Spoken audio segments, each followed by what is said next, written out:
Ce n'est pas quelque chose que j'entends quand les gens parlent des caractéristiques des narcissiques, et ça ne les concerne pas tous, mais je l'ai souvent remarqué.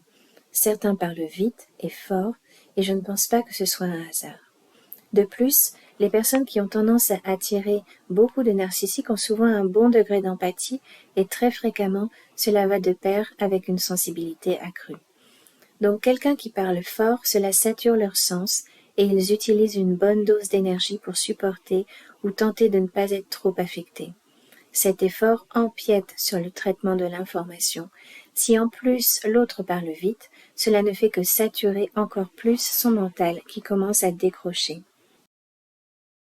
Parfois, il ne parle pas excessivement fort, mais il parle beaucoup et donne énormément de détails, et il ne s'arrête pas.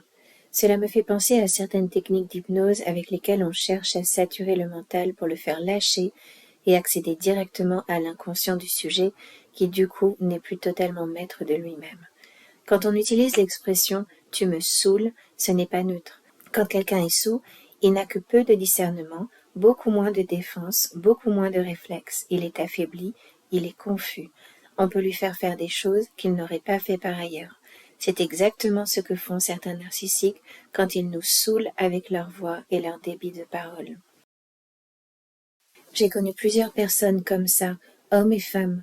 L'une d'elles était pire que les autres. J'en avais des symptômes physiques, j'avais du mal à respirer.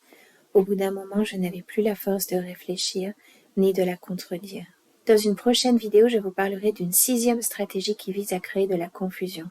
Les narcissiques créent du chaos, et ça, c'est un gros morceau. Et comme d'habitude, si vous avez aimé cette toute petite vidéo, vous pouvez contribuer à la faire connaître en activant le pouce bleu, en la partageant, en me laissant un commentaire, en activant la cloche, en vous abonnant à ma chaîne. En attendant de vous retrouver, je vous souhaite une belle semaine.